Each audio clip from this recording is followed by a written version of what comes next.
창조 스토리 24장 예수님이 완성하신 구원의 복. 지난 시간부터 복에 대해서 이야기하고 있죠. 첫 번째 챕터 세복의 시나리오 1. 구약 복의 한계를 깨닫다. 구약 성경은 바라크를 통해서 복의 개념을 가르치고 있습니다. 구약 복의 기본 정의는 창조주이신 하나님께서 피조물에게 유익한 능력을 부여하는 것입니다. 하나님 입장에서 유익한 거라 그랬죠. 창조주의 창조 섭리대로 순응하여 그 존재의 목적대로 살아가기에 합당한 능력입니다. 그래서 유익한 능력이라는 것이 잘 먹고 잘 사는 것이 아니라, 물론 잘 먹고 잘 사는 것도 들어갈 수 있지만 그것이 궁극적인 목표는 아니다. 복에 대해서 개념을 명확히 하셔야 됩니다. 이 능력은 창조 때부터 모든 사람에게 조건 없이 무조건의 복으로 주어졌습니다. 심지어는 일곱째 날, 개념인 일곱째 날과 그 다음에 생물들한테도, 동물한테도 주셨단 말이에요. 그런데 타락한 인간은 이 복을 자신의 세력을 확장하고 하나님 없이 살아가기 위해 사용한다는 얘기예요. 그러니까 이 땅에 있는 자원은 딱 정해져 있었다 그랬죠? 정해져 있단 말이에요. 그래서 그 자원을 받아 누릴 수 있는, 그래서 생육하고 번성할 수 있도록, 살아낼 수 있도록 생물과 사람에게 복을 주셨단 말이에요. 바라크의 복을. 그런데 내가 더 많이 가지려면 저 사람이 그 복을 받아 누리지 못하게 뺏으면 되는 거예요. 그런 전쟁이 시작된다는 얘기죠. 그 전쟁은 창조된 지 얼마 안 돼서부터 바로 시작되죠? 언제부터? 아담 자식들 때부터 시작되는 거예요. 그런데 본격적으로 어디서 본격적으로 되는 거예요? 니므롯. 바벨탑을 세우고 그런 데서부터 다 나타나는 것입니다. 바벨론의 제국을 형성했던 니므롯을 통해서. 자, 그런데 남의 것을 빼앗아 더 가지려 하고 내 것을 지키려고 싸워야 했습니다. 하나님은 이스라엘을 택하시고 율법을 잘 지키면 바라크의 복을 받게 하셨어요. 이 복은 그들에게 육적인 풍요와 평안으로 나타나죠. 예, 그렇습니다. 주님이 창조 때부터 주신 그 기본의 복, 그 다음에 무조건의 복만 갖고도 충분히 살 수 있단 말이에요. 거기서 평안과 행복을 느낄 수 있도록 되어 있어요. 많이 가져야 행복한 건 아니잖아요. 우리가 전 세계 행복지수를 조사하면 어디가 지수가 높아요? 못 사는 나라들이 행복지수가 높단 말이에요. 그러니까 그것이 많이 갖는다고 될 일이 아니라는 게 판명 나고 있잖아요. 그들은 일시적으로 복을 맛보았지만 이스라엘 백성들 율법을 지키지 않아서 지속적으로 복을 영위하지 못한단 말이에요. 왜냐하면 이들은 복의 결과인 육신의 지복에만 관심이 있었지 복받는 과정인 하나님과의 친밀한 관계성, 그렇죠? 관계 유지는 등한시했기 때문이죠. 복을 주신 목적이, 복의 목적 자체가 하나님이 당신의 백성과 관계를 형성하기 위함이라 그랬잖아요. 하나님은 율법을 통해 얻는 바라크의 복을 통해서 백성들이 다음에 두 가지 문제를 고민하게 하셨단 말이죠. 첫째 문제는 자기 능력으로 이 복을 얻어낼 수 없다는 것이죠. 전적 타락한 인간은 율법을 온전히 지켜낼 능력이 없기에 인간에게서 그 복의 자격을 기대할 수 없다는 얘기예요. 인간에게 그 복의 여부가 받냐 못 받냐 여부가 인간한테 온전히 맡겨질 수 없다는 얘기죠.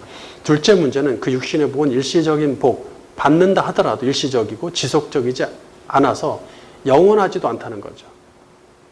때론 그 복을 얻어서 일시적으로나마 누릴 수 있지만 율법을 지키지 못하게 되면 또 죄를 지음으로써 지속적으로 그 복을 누릴 수 없는 거예요. 복이 끊기는 거죠. 게다가 육신은 반드시 죽기 때문에 정말 노력 많이 해서 조금 그래도 오래 간다 하는 사람도 영구적이지 못하죠. 육신이 죽으면 끝이란 말이에요. 그렇다면 복을 제한적, 일시적이지 않으면서 영원히 누릴 수 있는 방법은 없을까요? 위에 이 첫째 문제를 해결하려면, 첫째 문제가 뭐였어요? 자기 능력으로 복을 얻어낼 수 없다는 거. 이 문제를 해결하려면 육의 욕구를 쫓는 죄를 먼저 해결해야 한다는 얘기예요. 그러니까 이스라엘 민족이 가진 이 죄는 자기 육신의 욕구대로 본능적으로 동물적 본성대로 살도록 만드는데 그것은 자극적이고 짜릿한 삶인데 이방인들이 가나안 토속민들이 원주민들이 그렇게 살았단 말이죠. 그거 보고 있으니까 자기들도 따라가고 싶은 거죠. 죄가 있는 상태에서는 그것을 쫓을 수밖에 없어요. 매번 드리는 율법의 제사로는 죄를 근본적으로 없앨 수 없으므로 하나님이 직접 새로운 은혜와 방편을 주셔야 한다는 얘기예요. 그 다음에 둘째 문제는 뭐예요? 영원하지 않고 받더라도 지속적이지 않고 일시적이다. 이 문제를 해결하려면 영생을 얻어야 한다는 얘기예요. 영생을 얻어야 된다.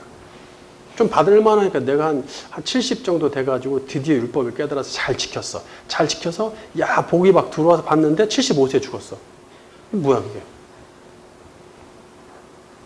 육신은 복을 받아도 육신 자체가 죽어 없어지면 그 복도 육신과 함께 소멸하죠. 소멸하지 않는 영혼이 구원받아 영생을 얻어야 받은 복도 영혼이 지속된다는 얘기예요. 소멸하지 않는 영혼 불멸설, 영혼이 구원을 받아야 된다. 두 번째, 메시아를 통해 전개될 세복의 시나리오. 소수의 성도는 자기들이 스스로 신명기 28장에 제시된 구약의 복을 받을 수 없다는 사실을 깨닫죠. 이처럼 옛 언약 시대의 율법을 통해 받는 바라크의 복의 한계로 인해서 새로운 복의 개념이 부각됩니다. 즉 육신이 복을 받는 것보다 영혼이 복을 받는 것이 더 중요하다는 사실을 인식한다는 얘기예요. 영이 물질과 명예와 건강의 지복을 받은들 큰 의미가 없죠. 영이 육신의 복을 받아야 뭐 하겠어요. 율법을 통해 의에 이르면 곧 구원받은 것이며 그 구원에 합당한 복을 받는다. 이게 율법 시대의 공식과 같은 거죠. 율법, 의, 복, 구원 이런 시스템이 적용되고 있었단 말이에요. 율법을 잘 준행하면 의롭게 되어 복을 받고 약속의 땅에서 평안과 안식을 누릴 수 있습니다. 이것이 곧 율법 시대에 해당하는 구원, 한마디로 구원이죠. 시편 3편 8절 구원은 여호와께 있사오니 주의 복을 주의 백성에게 내리소서. 시편 133편 3절 헐몬의 이슬이 시온의 산들에 내림 같도다. 거기서 여호와께서 복을 명령하셨으나니 곧 영생이로다. 물론 이 복들은 전부 다 새 언약 시대의 메시아를 통해 얻는 복을 찬양한 겁니다. 모든 신앙생활의 시스템이 구원에 초점을 두고 있음은 분명하지만 그 구원은 육의 구원에 해당하기에 일시적 제한적일 수밖에 없다는 얘기예요. 궁극적인 구원을 받아서 지속적인 복을 누리고 지속적인 평안과 안식을 누려야 함을 인식해야 된다는 얘기죠. 새롭게 제시된 복 시나리오는 하나님이 직접 이 땅에 오셔서 백성을 죄에서 구원하셔서 영생을 얻음으로써 궁극적이고 영원한 복이 실현되는 것입니다.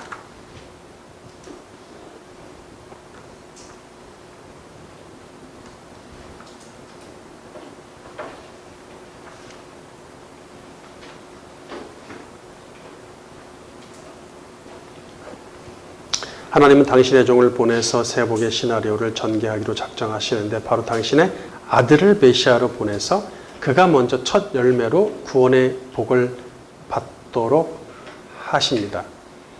그러니까 뭐든지 나에게 주어지는 것들 있죠. 오늘날의 모든 그 시가서나 이런 데에서 메시아에 가는 걸 다 나한테 적용해가지고 다 내 걸로 얘기만 하잖아요. 우리가 받는 복, 우리가 받는 구원, 우리가 받는 영생, 우리가 받는 회복. 그렇잖아요. 근데 그런 것은 얘기될 게 거의 없어요. 왜냐하면 성경은 거기에 초점을 두지 않아요. 메시아가 구원받고 메시아가 복받고 메시아가 의롭게 되고 메시아가 먼저 회복되는 거예요. 그것을 성경은 얘기하고 있어요. 그리고 그분을 믿으면 당연히 그분 것이 다 내게 되기 때문에 내 거는 두 번째 문제예요. 그건 자동으로 따라오는 거기 때문에 그걸 중요시 여겨서 그걸 설명할 일이 없어요. 성경은. 그래서 메시아에 대한 책이라는 나에 대한 책이다 이렇게 얘기하는 거죠. 구약 성경이. 그는 죄를 위한 희생제물이 되어 죽고 단번에 모든 백성의 죄를 정결케 하시는 방식입니다.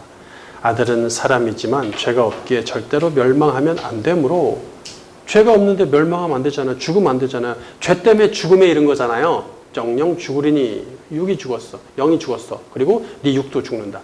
그런데 죄를 가지지 않은 예수님이 죽으면 안 되죠. 있을 수 없죠. 그래서 아버지는 아들을 부활시켜서 구원의 첫 열매가 되게 하시고 아들이 죽은 것도 자기 죄 때문이 아니라 하나님 백성의 죄를 짊어지고 대신 죽으신 것이죠. 궁극적이며 영원한 구원의 복을 받아서 부활한 아들은 영원한 생명을 갖게 됩니다. 생명력을 가진 그 속에 생명이 넘쳐오르죠. 그리고 그 아들을 믿는 자에게 동일한 복을 주십니다. 이렇게 얘기가 되어져야 된다는 얘기예요. 다윗은 메시아를 통해 얻는 세복의 시나리오를 노래합니다. 시편 24편 3절 바른 성경. 여호와의 산에 오를 사람이 누구며 그 거룩한 곳에 설 사람이 누구냐. 곧 손이 깨끗하고 마음이 청결하며 자기 생각을 헛된 것에 두지 않고 거짓으로 맹세하지 않는 사람이다. 그는 여호와께로부터 복을 받으며 그의 구원의 하나님께로부터 의를 받을 것이다. 이런 사람은 여호와를 찾는 족속이며 야곱의 하나님의 얼굴을 구하는 사람이다. 셀라. 이 시편 같은 경우는 저는 바람 중에 하나는 이 번역 다 다시 해야 돼요. 번역 전부 다시 해야 됩니다. 이거 뭐 웬만한 히브리어 공부하신 구약학 교수님들은 한 입으로 하시는 말씀이지만 심지어는 그분들은 새로 자기들이 번역한 성경을 쓰시는 분들도 많아요. 다시 다 번역해야 됩니다. 시가사는 너무 이거 뭐 중구난방으로 혼란스럽게 돼 있고 사람 위주로 돼 있고 인본주의로 꽉 차 있기 때문에 메시아 위주로 다 바뀌어야 됩니다. 누군가가 그 일을 좀 했으면 좋겠는데 언젠가는 좀 물론 지금 나온 것들도 있어요. 꽤 번역 성경들이 새롭게 좀 아쉽다는 생각이 듭니다. 그래서 제가 틈날 때마다 조금씩 이렇게 번역을 조금 새롭게 해드리면서 새로운 해석을 추구하고 있단 말이에요. 시편에 대한 것들 특별히. 자, 우리가 너무 잘 알죠. 여호와의 산에 오를 자 누구며 그 거룩한 곳에 설 자 누구냐. 오라 우리가 여호와의 산에 올라가면서 막 찬양하는데 이것이 다 나에게 먼저 적용되면 안 된다는 얘기예요. 보통 위 구절을 가지고 신자들에게 곧바로 적용하는데 메시아에게 먼저 적용해야 합니다. 여호와의 산은 어디예요? 시온산이죠. 볼 것도 없이. 시온산은 그 다음에 거룩한 곳은 한문으로 성소, 장소 소자에다가 거룩성자를 써서 거룩한 곳, 성소 이렇게 돼 있는데 우리는 성소라고 하는데 한글로는 거룩한 곳이 되겠죠. 각주 5번 성소는 히브리어로 미크다시이고 헬라어로 하기온인데 미크다시는 카도시 거룩하다에서 온 말이고 하기온도 하기오스 거룩하다라는 뜻에서 온 거예요. 그러니까 이 성소라는 말 자체가 거룩한 곳, 거룩한 장소란 뜻이에요. 그거를 줄여서 한문으로 성소라고 하는 것이지. 그리고 단어는 거룩하다라는 의미의 명사형. 이렇게 된단 말이에요. 그 다음에 지성소 있죠. 지성소. 지성소는 뭐예요? 원어로 어떻게 되는 거예요? 미크다시 하기온이 2번 붙어요. 두 개. 자, 2번 오면은 강조죠. 거룩하고 거룩한 곳. 이렇게 되잖아요. 그래서 지성소 할 때 지는 지극할 지자를 쓴단 말이에요. 지극히 거룩한 곳이다. 어쨌든 성소예요. 거룩한 곳이에요. 이것도 좀 시간 날 때 자세히 해드릴게요. 제가.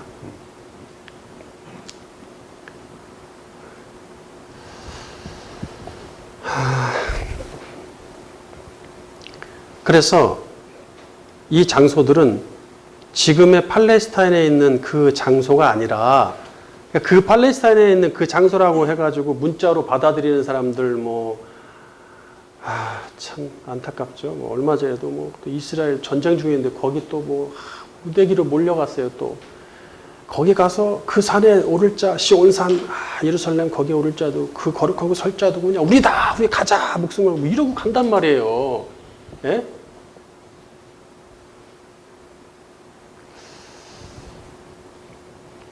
거기가 아닙니다.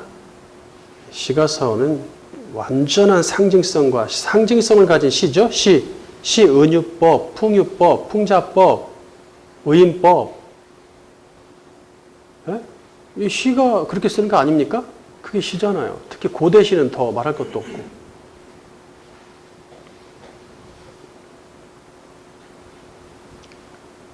하늘의 시온산과 그 시온산에 있는 성소를 말합니다. 그 시온산에 뭐가 있어요? 시온산에 다윗이 다윗성만 거기에 예루살렘 성전이 쓰잖아요.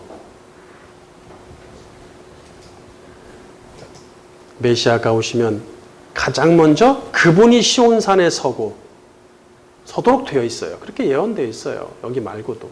시온산에 서고 성소에 설 사람은 메시아이란 말이에요. 메시아이며 그가 서기 전에는 아무도 거기에 설 수 없어요.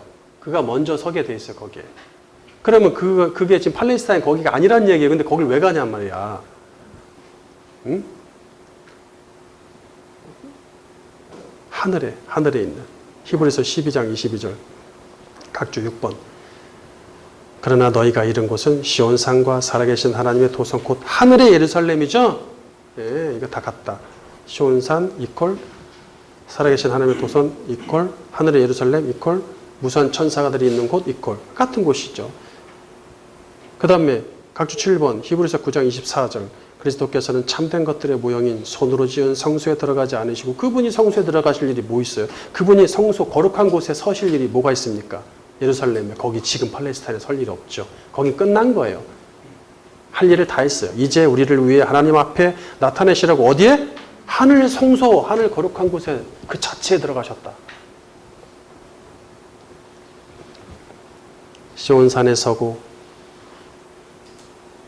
거룩한 곳에 설 분은 메시아이십니다. 4절은 메시아에 관한 설명이죠. 4절 그 손이 깨끗하고 마음이 청결하면 자기 생각을 헛된 것에 두지 않고 거짓으로 맹세하지 않는 사람 우리가 벌써 복받을 것이다 이렇게 해야 된다. 율법주의. 그러잖아요. 그게 율법주의잖아요. 이게 뭐예요? 예수님에 대한 설명이에요. 메시아에 대한 설명. 깨끗하다는 원어로 나키인데 무죄한, 결백한이란 뜻이에요. 깨끗하다는 약간 좀 느낌이 달라요. 무죄한, 죄라는 말이 반드시 들어가야 돼요. 근본적으로 죄가 없는 분은 예수 그리스도 외에는 없습니다.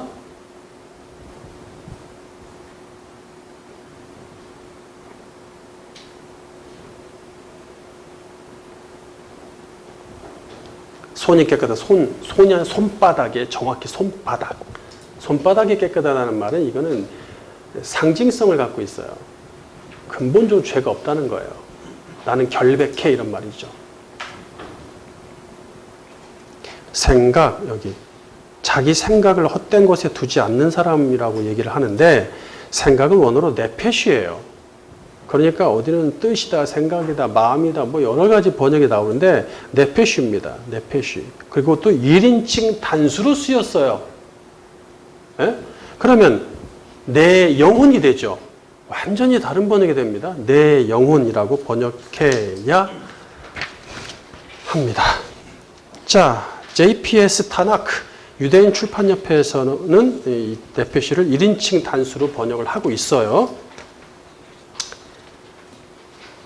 자기 생각을 헛된 것에 두지 않고를 원어대로 직역하면 생각이 1인칭 단수의 나의, 그 다음에 생각은 네페시라고 하죠. 그러니까 나의 영혼이라고 해야 돼. 나의 영혼을 허망하게 두지 않는다.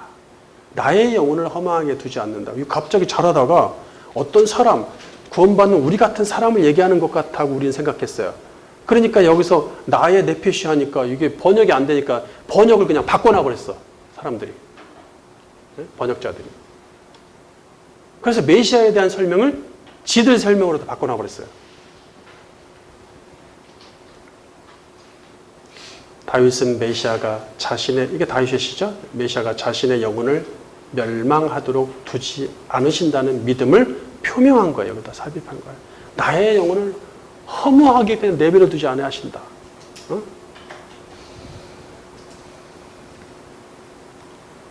그러기에 메시아는 사람임에도 성부의 복을 받아 죽음에서 의롭다 인정받습니다.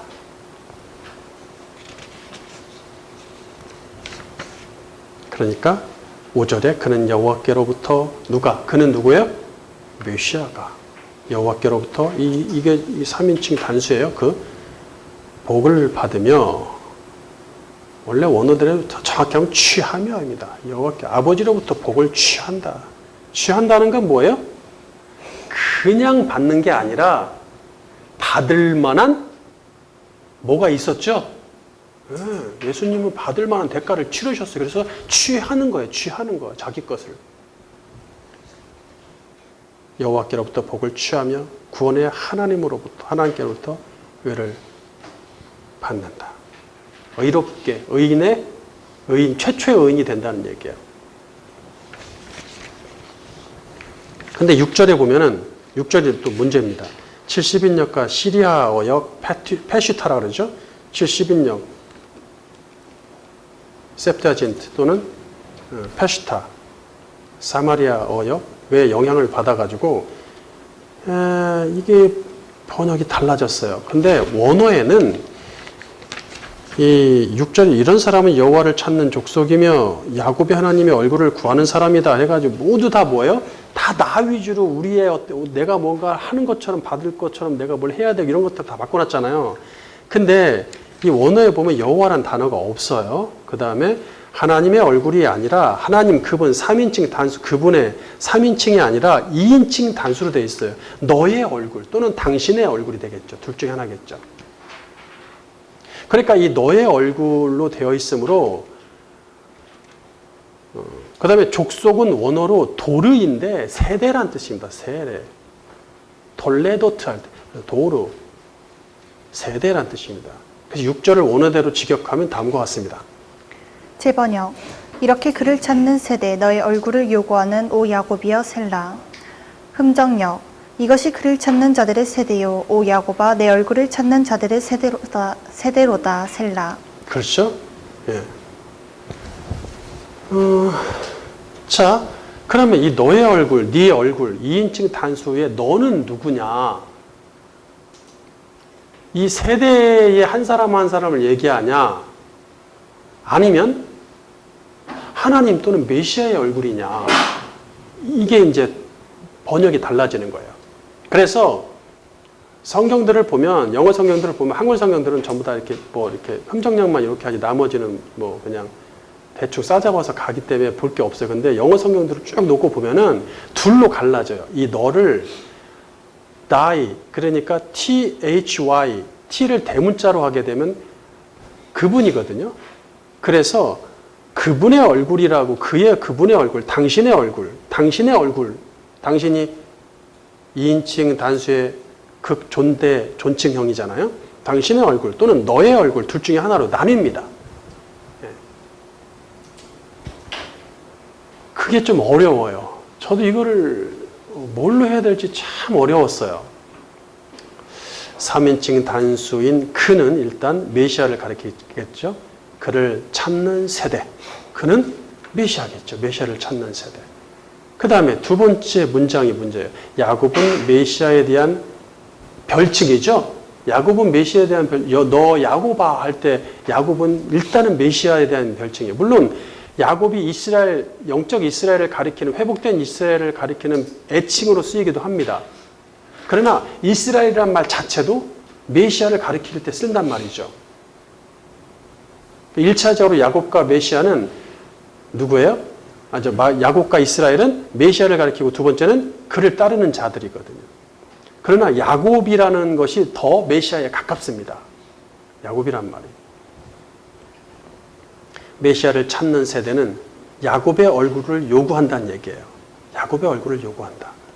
야곱의 얼굴을 찾아 얻은 자들은 영적 이스라엘의 신분을 얻습니다. 이거는 그냥 예언서들에 보면 선지서들에 보면 흔하게 나타나는 일들이죠. 예언들이죠. 그분의 얼굴, 야곱의 얼굴, 당신의 얼굴이란 말이 원래는 어디서부터 시작되죠? 제사장의 축복문에서 지난 시간에 배웠죠? 그 얼굴빛을 비추사 우리에게 얼굴을 돌려주시고 이러잖아요. 제사장의 축복문의 신명기 6장에서 그 바라크의 진정한 복의 의미가 그것이었단 말이에요. 하나님과 관계성, 그분이 우리를 살펴보시는 것, 그것이 진정한 복이다. 그러니까 그분의 얼굴을 어디서 찾는 거예요, 우리가? 그분의 얼굴, 그분의 형상으로 오신 예수 그리스도한테서 그분의 얼굴빛을 찾을 수 있단 말이에요. 볼 수 있다는 얘기죠.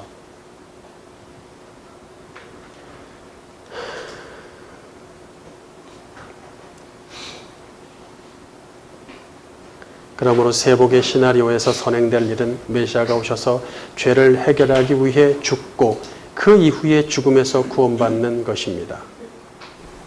구약의 성도들은 메시아 왕이 아름다운 복, 지극한 복, 영원한 복을 받아 구원과 승리를 얻게 해달라고 기도하지. 이것도 전부 다 지금 여기 시편 21편, 45편 사람 무리한테 적용하면 안 된다는 얘기예요.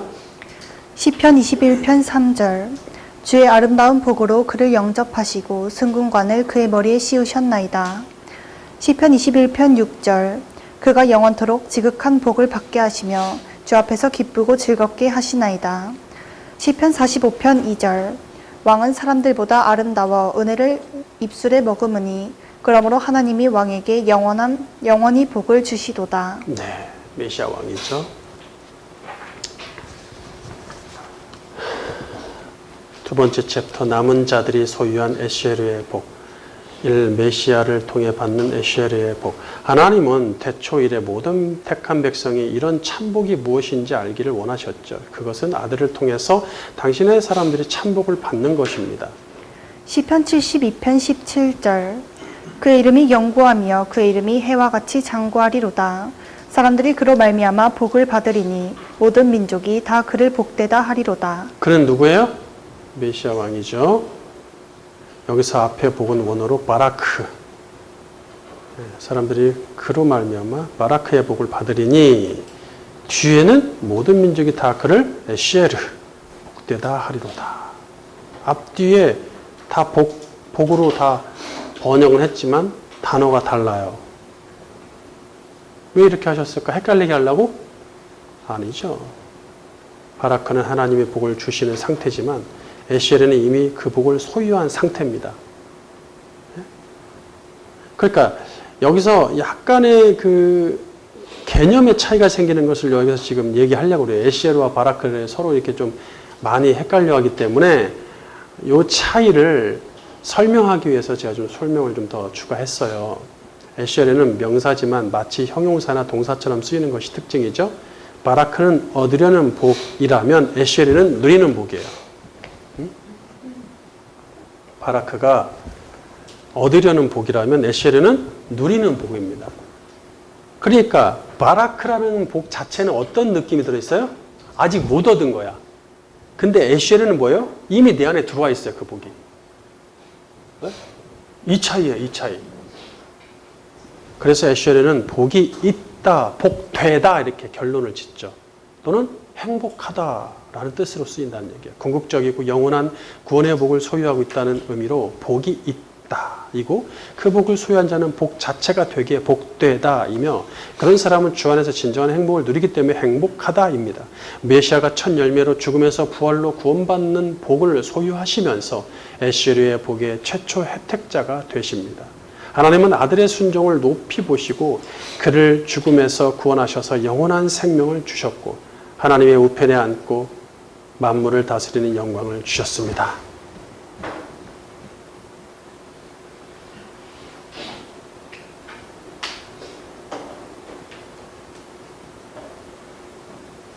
이것으로 구약 이후 사람으로는 최초로, 구약 이후에 사람으로는 최초로 영적인 복을 받아 행복한 자가 되죠. 누가? 예수 그리스도께서. 따라서 에스겔의 복은 일시적, 제한적이지 않고 궁극적이고 영원한 복입니다. 그리고 메시아를 받아들이는 사람은 그분과의 연합을 통해서 누구든지 그분이 소유한 에스겔의 복이 전가됩니다. 구약의 복은 그 복을 받기 위해 그의 상당한 행위를 요구했지만 신약의 복은 그런 행위가 전혀 필요 없이 은혜와 믿음으로 받습니다. 그래서 옛 언약 시대에는 복을 받기 위해 살았다면 새 언약 시대에는 이미 받은 복을 누리기 위해 살아갑니다.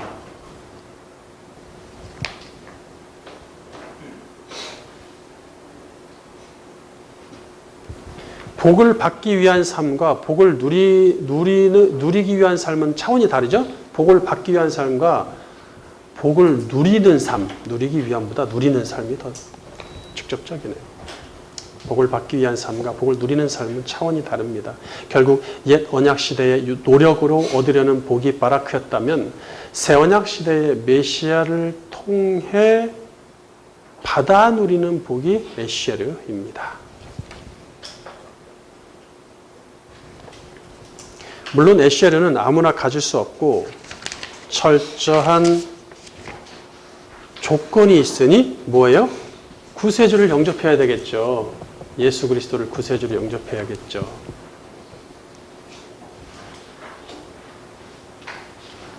옛 시대의 바라크는 무조건의 복이었어요. 최초의 복은 무조건의 복으로 주어졌죠. 예, 기본의 복, 무조건의 복이었어요. 그랬는데 사람들의 욕심으로 인해 공평한 복을 누리지 못했단 말이에요. 예, 뺏고 빼앗기고. 이에 율법을 통해 바라크를 조건의 복으로 얻게 하시는 거예요. 조건의 복으로 바꾸시는 거예요. 조건의 복으로 얻게 하셨지만 이스라엘은 얻을 수 없었습니다. 새 시대의 메시아를 영접하는 유일한 조건을 통해 궁극적이고 영원한 복을 얻게 하시는데 그것이 조건의 복으로서 에시르가 된다는 얘기예요. 다시 조건의 복으로서 에시르가 된다는 얘기죠.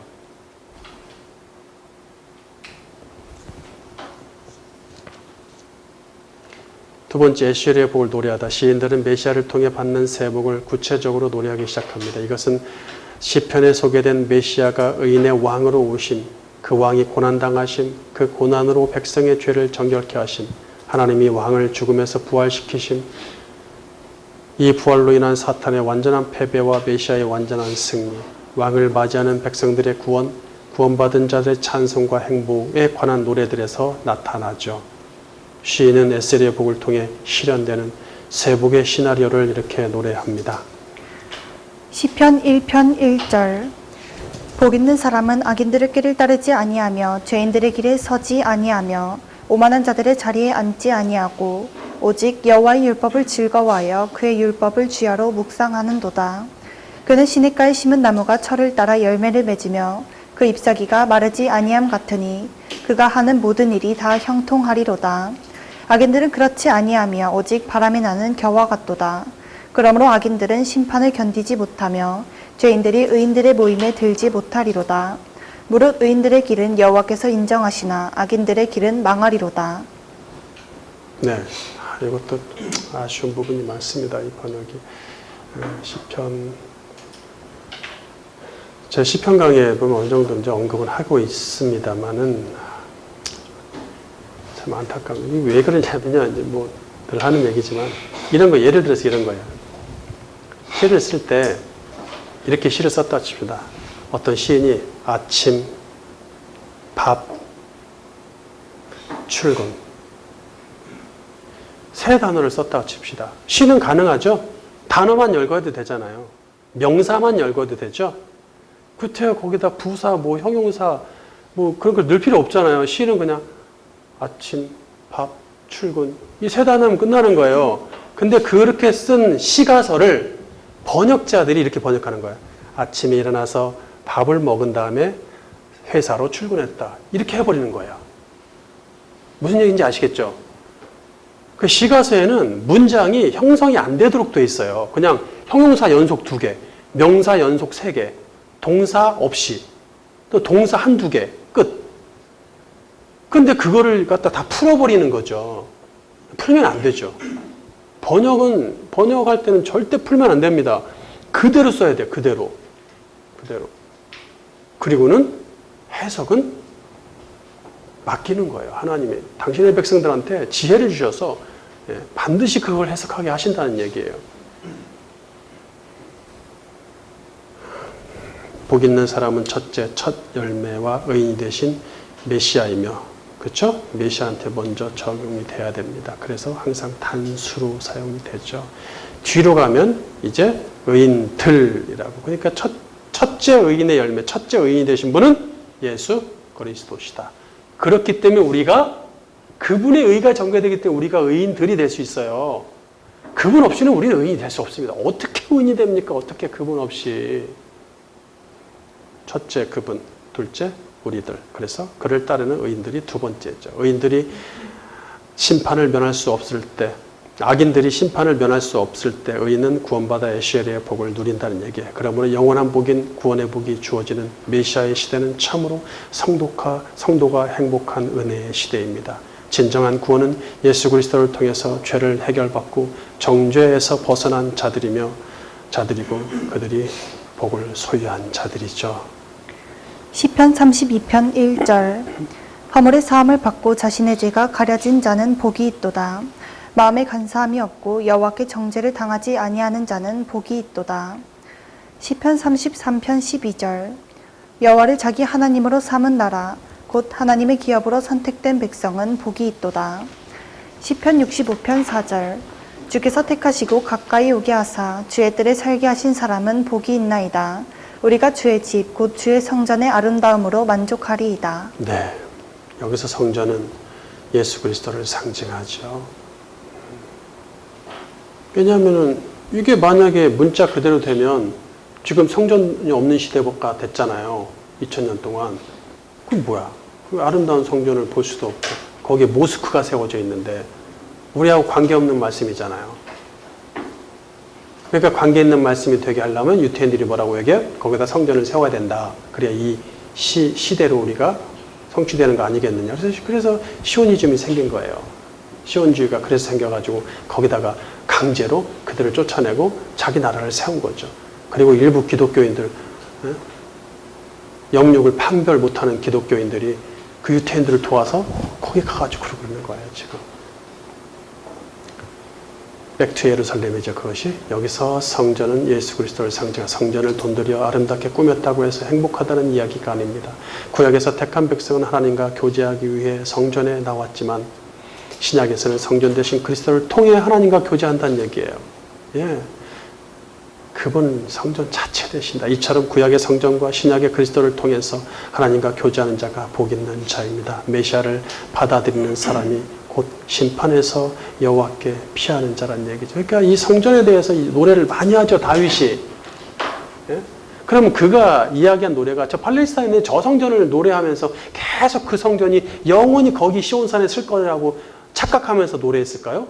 그리고 그렇게 말도 안 되는, 조금 있으면 다 반대로 오히려 성전이 허물어지고 더 이상 서지 않는 그 시대가 올 텐데 그것도 모르면서 다윗은 막 찬양했고 그것을 하나님은 성경에다 올려놨어요. 이렇게? 말이 안 되잖아요. 시편 2편 12절 그의 아들에게 입맞추라. 그렇지 아니하면 진노하심으로 너희가 길에서 망하리니 그의 진노가 급하심이라. 여호와께 피하는 모든 사람은 다 복이 있도다. 시편 34편 8절 너희는 여호와의 선하심을 맛보아 알지어다. 그에게 피하는 자는 복이 있도다. 시편 84편 12절 만군의 여호와여 주께 의지하는 자는 복이 있나이다. 네. 죄를 짓지 않으려고 하며 하나님의 명령을 따라 살려는 사람이 복을 소유한 자겠죠. 우리는 내가 받는 것에만 행복을 적용시켰는데 성경은 내가 하나님 앞에 드리는 것, 하나님으로부터 받아내는 게 아니라 내가 하나님께 드리는 게 복이라고 말씀하시죠. 시편 40편 4절 여호와를 의지하고 교만한 자와 거짓에 치우치는 자를 돌아보지 아니하는 자는 복이 있도다. 시편 128편 1절 여호와를 경외하며 그의 길을 걷는 자마다 복이 있도다.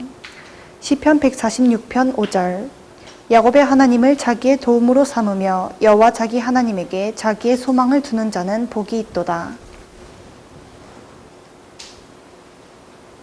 우리는 평안하고 모든 일이 잘 되면 복이라고 하는데 성경은 그 반대로 고통당하고 시련당하는 것도 복이라고 이야기합니다. 시편 94편 12절 여호와여 주로부터 징벌을 받으며 주의 법으로 교훈하심을 받는 자가 복이 있나니. 그렇죠? 예. 징벌받은 1순위가 그의 아들이죠. 그것이 복이 됐죠. 마지막으로 잠언에서도 에셀의 복을 논하는데 지혜와 연관시켜서 이 지혜를 가진 자가 행복한 자라고 말합니다. 잠언 3장 13절 지혜를 얻은 자와 명철을 얻는 자는 복이 있나니 지혜는 그 얻은 자에게 생명나무라. 지혜를 가진 자는 복되도다. 세 번째, 남은 자만 누리는 에시엘의 복. 구약 중반부터는 하나님의 택한 백성이라는 의미가 무색할 정도로 이스라엘의 주류와 다수가 배교합니다. 이제 선민 또는 이방의 문제가 아니라 바알에게 물을 꿇었느냐 꿇지 않았느냐의 문제로 바뀌죠. 시대마다 무릎 꿇지 않은 소수의 의인들을 세상에서 구원하시고 남겨두신 이들을 통해 구속사를 이루어 가시는데 이것을 렘넌트, 남은 자 사상이라고 한다 그랬죠. 하나님이 세상을 심판하실 때 살려두신 소수의 사람이 에시엘의 복을 누리죠. 이들은 주류가 하나님께 불순종하여 반역의 길을 갈 때 외롭고 험한 길일지라도 하나님을 끝까지 신뢰하고 여호와의 이름을 불렀던 자들입니다. 노아의 홍수 때 노아의 가족 8명만 살아남고 바로의 남아 대학 살 때 모세가 살아남았고 출애굽 1세대가 모두 광야에서 죽을 때 여호수아와 갈렙이 살아남습니다. 아합 왕이 여호와 하나님을 믿는 자들의 씨를 말리려 할 때 바알에게 무릎을 꿇지 않은 7천의 성도가 살아남았죠. 마지막으로 이스라엘이 멸망할 때 남겨두신 자들도 있습니다. 이사야 10장 20절. 그날에 이스라엘의 남은 자와 야곱 족속에 피난한 자들이 다시는 자기의 친자를 의지하지 아니하고 이스라엘의 거룩하신 이 여호와를 진실하게 의지하리니 남은 자 곧 야곱의 남은 자가 능하신 하나님께로 돌아올 것이라. 이스라엘이여 내 백성이 바다의 모래 같을지라도 남은 자만 돌아오리니 넘치는 공의로 파멸이 작정되었음이라. 이미 작정된 파멸을 주 만군의 여호와께서 온 세계 중에 끝까지 행하시리라. 네 백성이 이스라엘 네 백성이 바다에 모래같이 많아도 남은 자 소수만 회복된다는 얘기죠. 이들을 통해서 이스라엘의 명백을 유지하시고 그 후손 중에서 메시아가 나게 하시죠. 위의 구절은 문자적으로 아스루와 바벨론에게 멸망할 때 구원받은 자들을 이야기하지만 궁극적으로 메시아를 통해서 구원받는 자들에 관한 예언입니다. 아스루와 바벨론은 사탄의 세력을 상징하고 이스라엘은 온 세상의 택자로서 영적 이스라엘과 야곱을 상징합니다. 민족과 나라를 초월하여 온 세상에 숨겨진 자들이 메시아를 통해서 살아남은 자가 될 것입니다. 구약시대의 남은 자들은 메시아가 오시면 자신들도 에시엘의 참복을 받아 누리게 되리라고 기대했어요.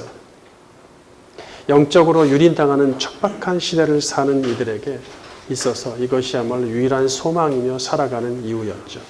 하나님은 인간을 창조하신 후 바라크의 복을 주셨고 선택된 특정한 백성들에게 율법을 통한 육의 바라크를 받게 하셨단 말이야. 눈에 보이는 육의 복을 통해서 궁극적인 영원한 복인 영적인 복을 깨우치길 원하셨던 것이죠. 이런 영의 복은 하나님을 많이 알고 하나님과의 관계를 친밀하게 유지하는 데서부터 시작된다는 얘기예요. 그러나 주류와 다수의 백성은 눈에 보이는 육의 복에만 관심이 있었기 때문에 육의 풍요를 위해서 하나님을 버렸습니다.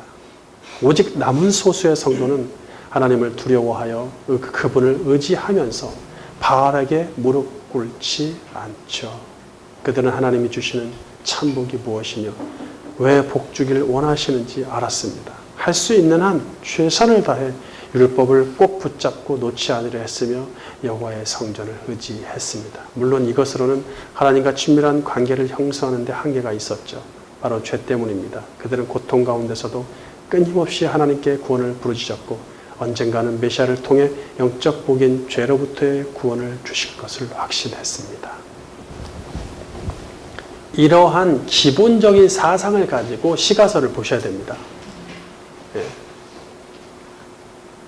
그렇지 않으면 볼 게 없어요. 기껏해야 시편 1편, 시편 23편, 우리 좋은 얘기하는 긍정적인 얘기하는 거 몇 개 빼가지고 책 쓰고 그거 가지고 설교하고 끝이에요. 그냥 할 게 없단 말이에요.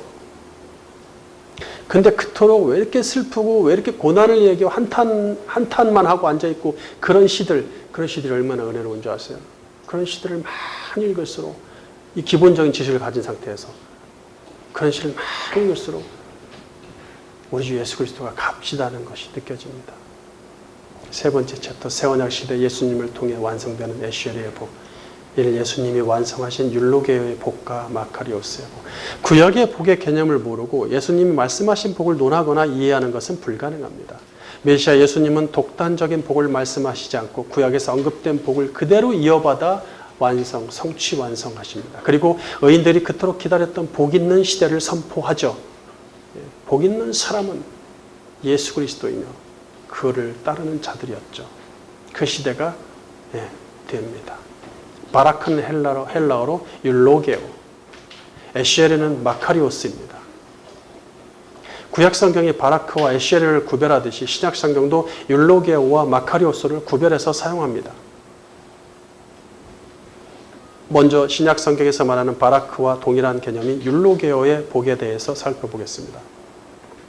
신약 성경은 바라크의 복인 율로게오를 강조하거나 그것을 얻기 위한 방법이나 요구를 이야기하지 않습니다. 율로게오의 복을 우리도 또 받아야 돼. 구약 성경에서 그렇게 원했던 그 복을 우리가 지금 받아야 되지 않게 이렇게 얘기하지 않는다는 얘기예요. 신약 시대는 육신의 복으로서 율로게오의 복을 추구할 필요가 없기 때문입니다.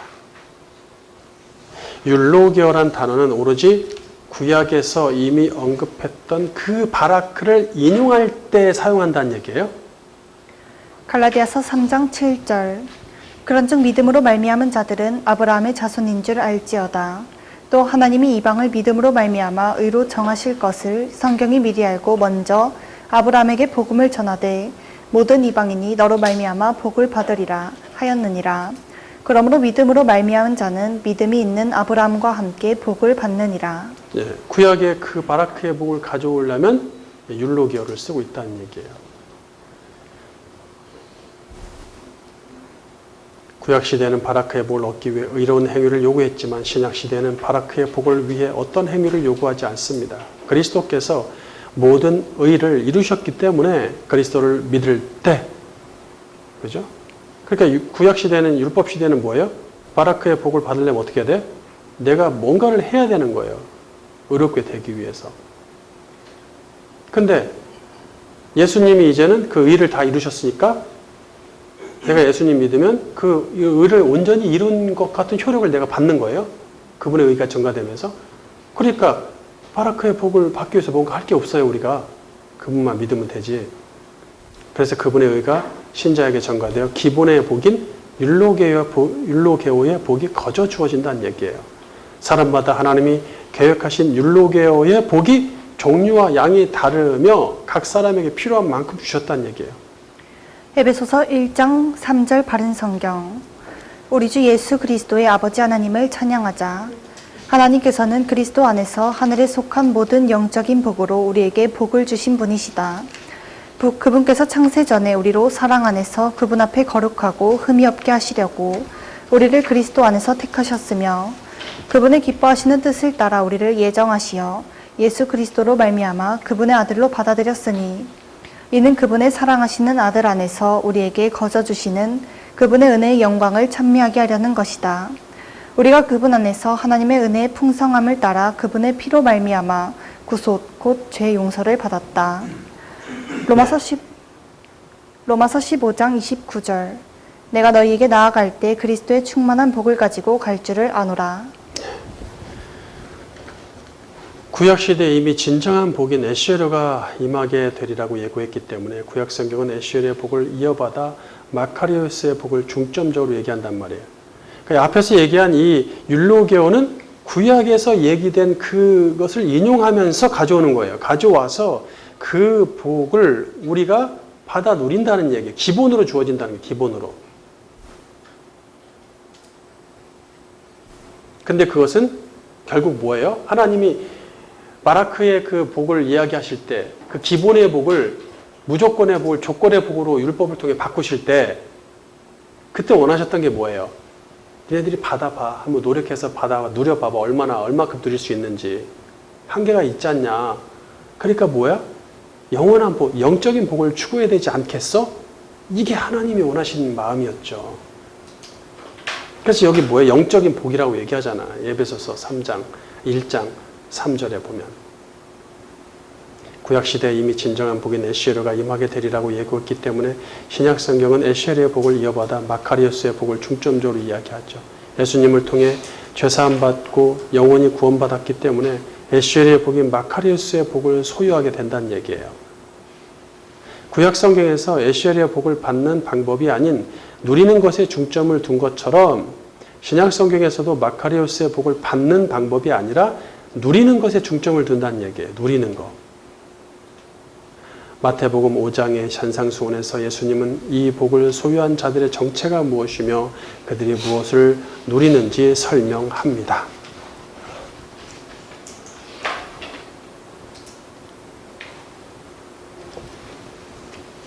복 있는 자는 이 땅에서 육신의 성공과 소유를 위해 살지 않고 영혼의 부유함을 위해 살아가고 다른 사람의 영혼을 살리려고 최선을 다하는 사람이죠.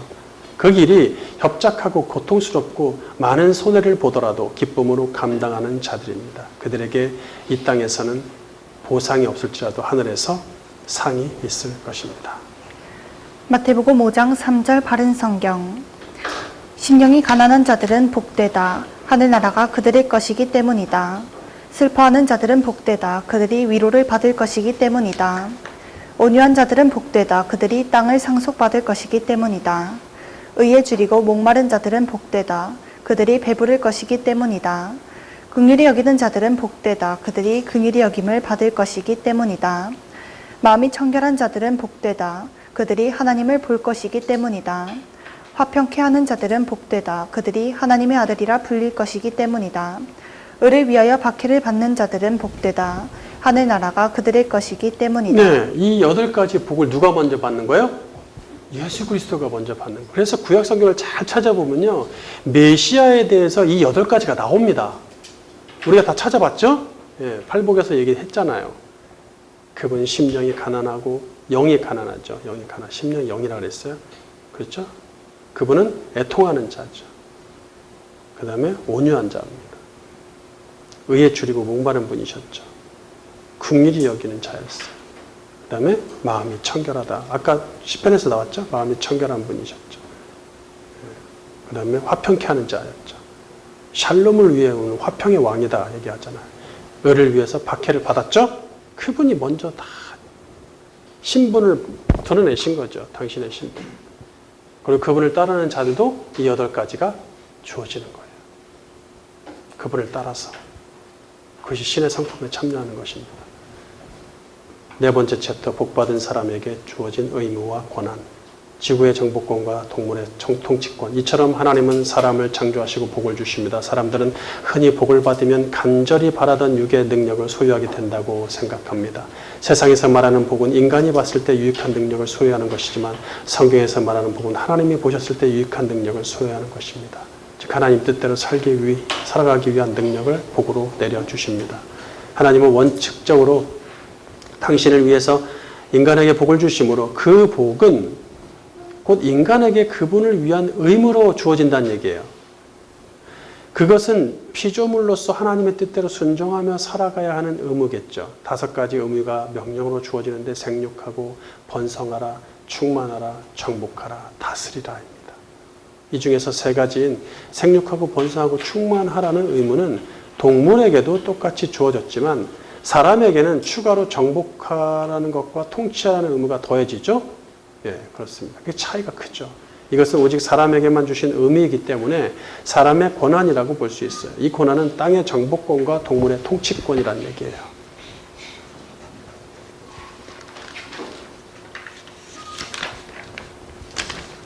땅을 정복하라는 말에서 땅은 에레치이므로 곧 지구 안에서 얼마든지 무한한 정복이 허락됩니다.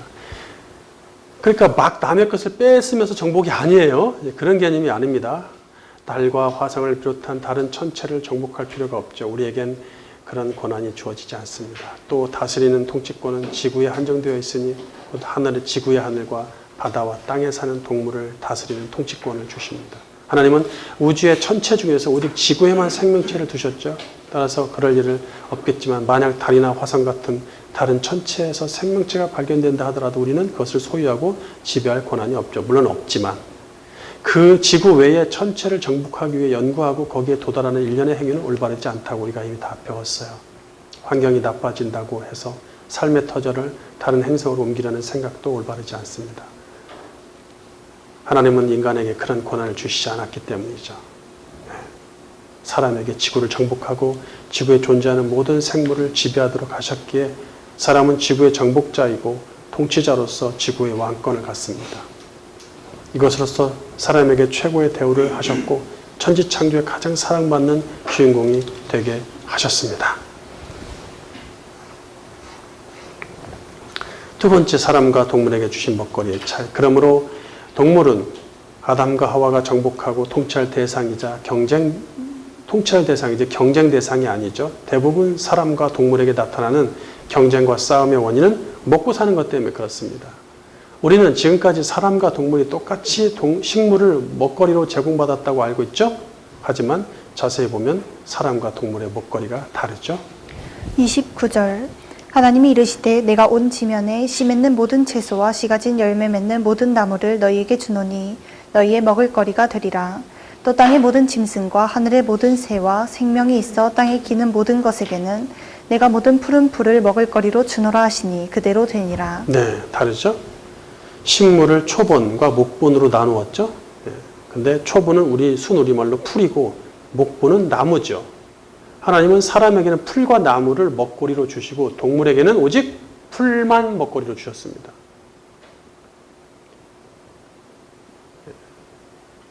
그러니까 이것이 오늘날은 물론 다르죠.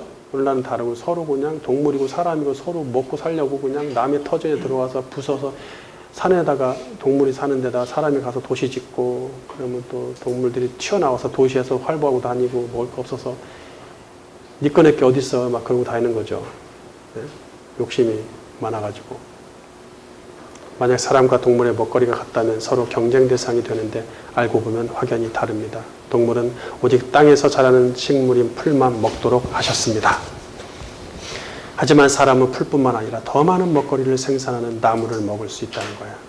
나무의 뿌리, 줄기, 잎사귀, 열매, 씨앗 등 나무에서 생산되는 모든 것을 오직 사람만 먹을 수 있다는 말입니다. 게다가 사람은 동물이 갖지 못한 재배 기능을 소유해서 먹기 좋은 나무를 따로 재배하여 과실수를 얻고 먹기 좋은 풀을 재배하여 야채를 얻습니다. 이로써 사람은 동물과 비교도 되지 않는 풍성한 먹거리를 소유하므로 동물과 경쟁할 필요가 없죠. 처음 창조하셨을 때 호랑이, 사자 같은 맹수들이 사람을 공격하지 않고 사람에게 순종하면서 풀을 뜯습니다. 모든 동물의 먹을 거리가 같다고 해서 그들끼리 경쟁하지도 않죠. 딱 적당히 맞도록 되어 있죠. 근데 오늘날 동물들이 서로 경쟁하는 것은 동물들의 먹거리를 사람들이 뺏어 먹으니까. 동물들의 삶의 터전을 사람들이 파괴하니까. 하나님은 지면에서 식물이 풍성하게 자라도록 하셔서 서로 식물을 놓고 경쟁하지 않고 질서를 유지하도록 하십니다. 싸우며 경쟁하는 구도로 만들어 놓으시고 보기 선하다고 말씀하시진 않았겠죠. 하나님은 당신의 피조물들이 서로 사이좋게 지내는 것을 좋아하십니다. 따라서 지금의 사람과 동물의 상태는 하나님 보시기에 매우 토부한 것이죠. 하나님은 순수 창조하신 창조물을 보시고 토부하다는 말씀을 6번 반복했단 말이에요. 그때마다 마지막 일곱 번째 모든 창조물을 보시고 심히 토부하다고 강조하십니다. 그냥 토부가 아닙니다. 심히 토부하다.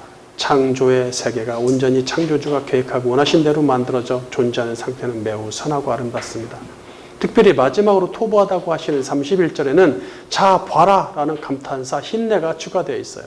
하나님 만드신 모든 것을 보시고 자 봐라 매우 선하고 아름답도다 이렇게 감탄하시는 것이죠.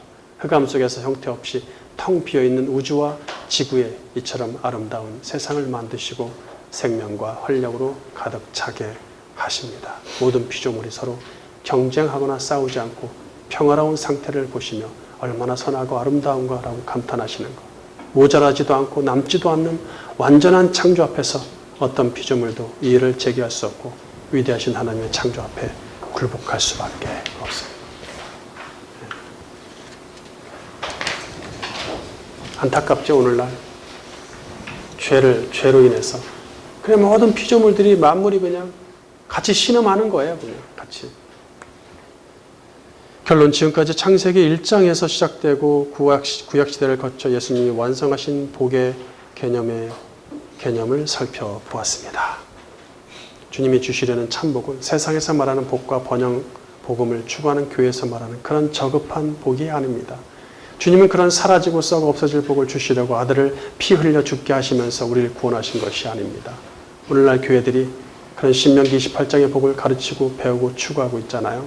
육신의 욕구는 끝이 없기에 복을 하나 받았더라도 받은 그때뿐이고 그것으로 만족하지 못하여 기쁨과 감사를 지속적으로 할 수 없습니다. 세상에서 추구하는 복은 신자들을 행복하게 만들어주지 않는다는 얘기예요. 예? 그렇잖아요. 어차피 하나님이 각 사람에게 주신 몫이 정해져 있으니 허락하신 삶에 만족하고 그것을 누릴 줄 아는 인생이 토부하다는 말이죠. 옛말에 천석군에게는 1000가지 걱정, 만석군에게는 10,000가지 걱정이라는 속담이 있습니다. 재산이 많으면 그만큼 걱정거리도 많이 생긴다는 뜻이죠. 더 이상 욕심 부리지 말고 하나님이 우리에게 주신 몫에 감사하면서 즐기며 살아야 됩니다. 우리 하나님은 자기 백성들에게 참 복을 주길 원하시고 그 복으로 진정으로 행복해지길 원하십니다. 이것은 곧 구원의 복이며 우리는 이미 그 복을 소유한 자들이죠. 이제 이 복을 받으려고 무엇을 받으려고 신앙생활하는 자들이 아니라 받은 복을 누리는 자들이 되어야 된다는 얘기예요. 받은 걸 족한 줄로 알라. 이미 진실된 신자들은 그것을 누리고 있는데 아직도 무엇을 받으려고 한다면 여전히 어린아이 신앙이든지 거듭나지 않았든지 둘 중 하나일 수밖에 없죠.